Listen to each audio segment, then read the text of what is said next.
Знаете, что общего между шахским гаремом, гробом с трупом и кувшином уксуса? Ассаламу алейкум, родные! Сегодня вы узнаете правду, которую столетиями прятали за коврами дворцов и стихами Хафиза. Мы погрузимся в эпоху, где религия боролась с человеческими слабостями, а за нарушение запретов рубили головы. Но жажда наслаждений была сильнее страха. Сегодня мы углубимся в еще более запретные уголки персидской истории. После ваших вопросов я провел дополнительное исследование и готов раскрыть новые шокирующие факты, о которых не пишут в учебниках. Банги или банг – наркотик нищих и дервишей. Помимо гашиша, в Персии использовали банги – напиток из конопли, молока и специй. Его пили дервиши во время ритуалов, а бедняки, чтобы заглушить боль. Цитата из путевых заметок 1887 года.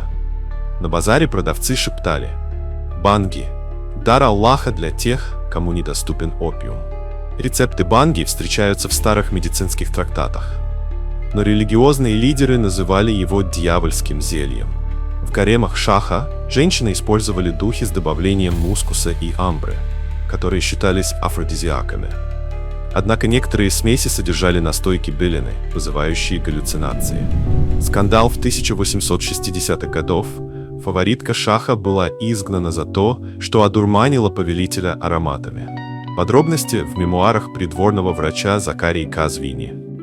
В горах Гиляна существовали секты, исповедовавшие доисламские верования. Они пили настойку из мухоморов, веря, что она открывает дверь в мир духов. Европейские миссионеры называли это языческим безумием. Кстати, еще один факт. Образцы таких снадобий были найдены в 1921 году в кувшинах с печатями в форме солнца. После запретов 1870-х контрабандисты проложили маршруты через пустыни, где караваны часто гибли от жажды. Опиум прятали в гробах под трупами, чтобы избежать обыска. К 1890 году через Персию проходило до 40% опиума, попадавшего в Европу. Данные британской Остинской компании. Зороастрийские общины, несмотря на гонения, легально производили вино для религиозных обрядов. Но часть напитка тайно продавалась мусульманам через подпольные сети. Лайфхак XIX века. Чтобы скрыть вино, его переливали в кувшины с надписью «Уксус для лечения желудка». Некоторые блюда при дворе считались греховными из-за ингредиентов. Мясо лебедя считалось, что его едят только джинны. Вино – настоянное на женьшене, афродизиак, который шах употреблял перед посещением гарема. В конце XIX века принц Камран Мирза инициировал кампанию против наркотиков, велел засыпать опиумные поля солью, ввел налог на грех для торговцев. Современники писали, что сам принц тайно курил опиум для вдохновения. Поэзия Хафиза, полная намеков на вино и мистику, была запрещена в некоторых медресе. Молодые бунтари учили стихи наизусть и переписывали их на обрывках ткани. За копию дивана и Хафиз на черном рынке давали столько же, сколько за бутыль опиума. Но контрабандисты продавали ее страницы на черном рынке за столько же, сколько стоил опиум. Представьте, каждый второй караван погибал, но игра стоила свеч. За один рейс можно было получить столько золота, сколько весил верблюд. И да, опиум прятали даже в посохах паломников, идущих в Мекку. Как же объяснить, почему в самые безысходные моменты солдаты XIX века искали утешение в столь неожиданных субстанциях? Архивные хроники переносят нас в ту эпоху, когда в период с 1830 по 1850-е годы на просторах присоединенных к Российской империи земель Средней Азии во время Хивинского похода солдаты оказывались перед выбором между привычной водкою и дикими местными дурманами. В те времена, когда традиционные напитки становились недоступными, именно местный гашиш, принесенный из соседних Персии и Афганистана, становился своеобразным заменителем. Архивные записки военных врачей свидетельствуют о том, как в сложнейших условиях военных кампаний, лишенные привычного утешения, бойцы временно обретали покой, погружаясь в мир иллюзий и измененных ощущений. Забавно, но даже в суровых реалиях того времени люди умудрялись находить моменты облегчения в том, что сегодня многие могли бы назвать парадоксом.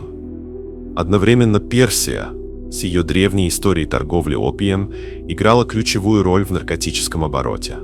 Древние торговые пути, по которым шел опий, достигали своего расцвета именно в те годы, когда регион становился важным узлом на пути наркотической торговли. Документальные свидетельства рассказывают о том, как опий, транспортируемый через священные земли Персии, оказывал влияние не только на экономику, но и на общественную жизнь целых народов. Таким образом, эти исторические летописи не только раскрывают богатство культурного наследия региона, но и демонстрируют, как наркотическая субкультура, воплощенная в гашише и опии, проникала в повседневную жизнь. Если углубиться в исследования, можно обнаружить, что подобные явления оказывали влияние на военные, экономические и социальные процессы в тех отдаленных краях, где пересекались интересы великих держав и местных традиций. Эта история напоминает нам о том, что даже в самых непростых условиях человеческая природа ищет способы обрести утешение и радость, пусть даже через призму тех субстанций, которые сегодня вызывают бурные споры. Родные, эта история не просто набор дат. Это история о людях, которые рисковали жизнью ради мига свободы. Если вам, как и мне, интересно ворошить прошлое, поддержите канал. Нажмите «Нравится», это поможет выпуску попасть в рекомендации. Напишите в комментариях, какой запрет вас шокировал больше всего. И подпишитесь, впереди еще 10 веков запретных тайн от Японии до Османской империи. Ваша поддержка – это наш общий кувшин уксуса, за которым скрывается нечто большее. А теперь, дорогие друзья, не забудьте, ссылка на новый англоязычный проект от Натапчане находится в описании и закрепленном комментарии. Этот проект – еще один удивительный виток нашего общего путешествия в мир тайн и загадок истории. Мы просим вас поддержать его, пройти по ссылке, подписаться и поделиться с друзьями.